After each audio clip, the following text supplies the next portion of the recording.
All right, guys. Today in our lesson, we are going to look at how to use Desmos to find the different statistical measurements that we've been looking at so far. And we haven't used Desmos a whole lot, so I want to first of all start with how to enter data. Um, so we're going to use the data that we used yesterday with Elena, Jada, and Lynn shooting baskets and practicing their free throws. So I'm going to add that data here, and I'm going to hit the plus sign. Going to hit the plus sign here and select table. And you'll notice it gives you X of 1 and Y sub 1. All right, so X of 1, we're just going to put those day numbers 1, 2, 3, and notice after I start typing 1, 2, it just 3, 4, 5, 6, 7. So you can just keep hitting enter on your keyboard, and that'll make it super easy to enter those. All right, so now I'm going to enter Elena's data, and you can just hit the enter key to go down, or hit the down arrow to go down. It doesn't matter. 4, 5, 1, 6, 9, 7, 2, 8, 3, 3, 5, and 7. And I know I'm going fast, so if we're going a little fast for you, then just pause or rewind. You can see what's going on. Okay. But I want to enter two more elements of data here. I want to enter Jada's and Lynn's. Okay. If I click here, I could add another column, but I got to name it something. Okay. So I could use Y and then use the underscore. The underscore is shift hyphen. It's up by the plus sign on the keyboard. And then I can type in 2. All right. And then I can enter Jada's data. 2, 4, 5, 4, 6, 6, 4, 7, 3, 4, 8, 7. And then I can also enter Lynn. So I'll call this Y shift hyphen, so underscore 3. And then Lynn is 3, 6, 6, 4, 5, 5, 3, 5, 4, 6, 6, 7. All right, and you notice over here, it is making a scatter plot for each of these. If you want to look at just one of them, you can click on these colored buttons up here and it'll turn off that. Or if I want to turn it back on, I can click that and unclick this one. If you remember from what we did yesterday, this is Jada. And remember, she was the most consistent. So as you look from low to high, her lowest one is only here, her highest one is here. Everything's clustered kind of in the middle. But then you had Jada, who was a little less consistent. Hers are spread out a little bit more. And then finally, Elena was the least consistent. So you had it going all the way down here, all the way up here.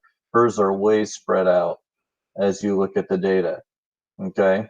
Now, one thing that is helpful is if you name things in a way that makes sense and is easy to use. Okay, so this is a really cool feature. Instead of Y's, I can use any capital letter.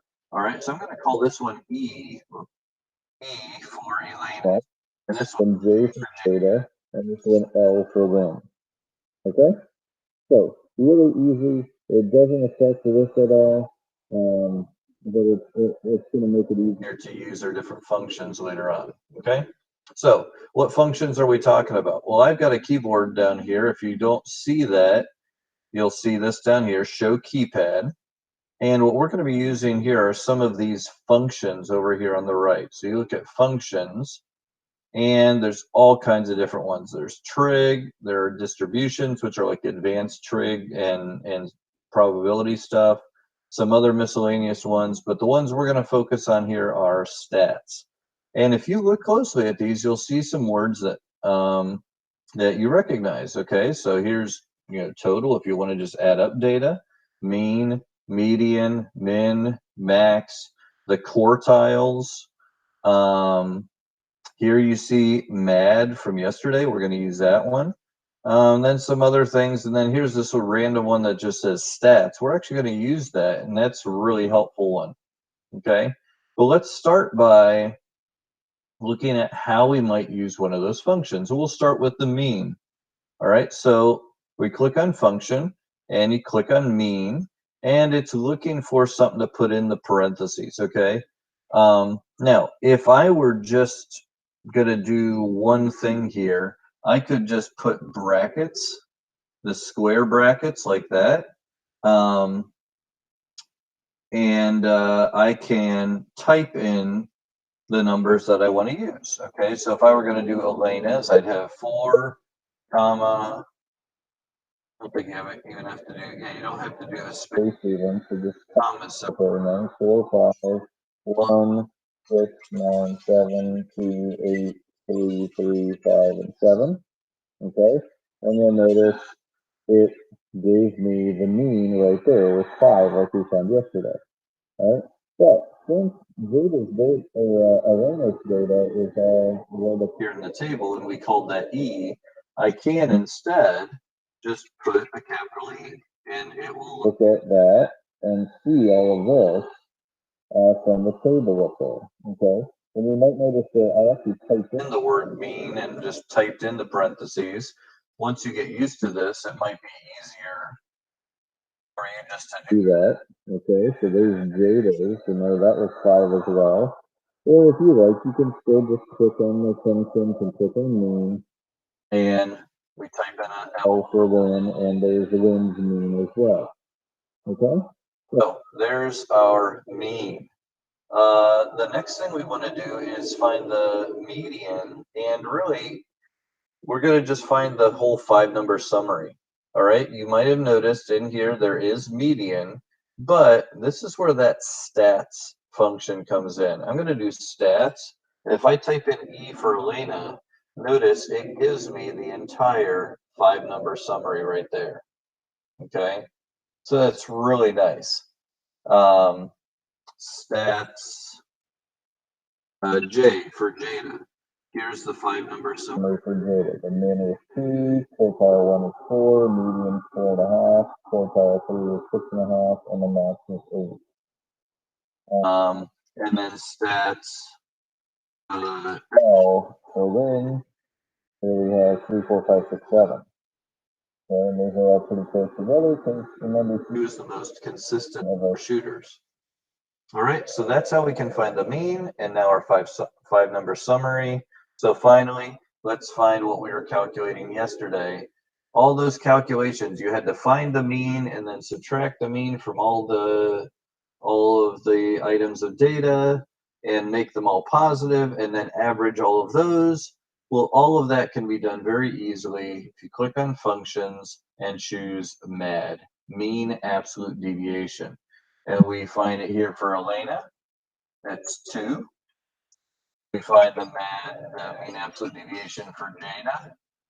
It's 1.5, just like we found yesterday. And then finally, the mean absolute deviation of Lynn, and that is 1. Okay.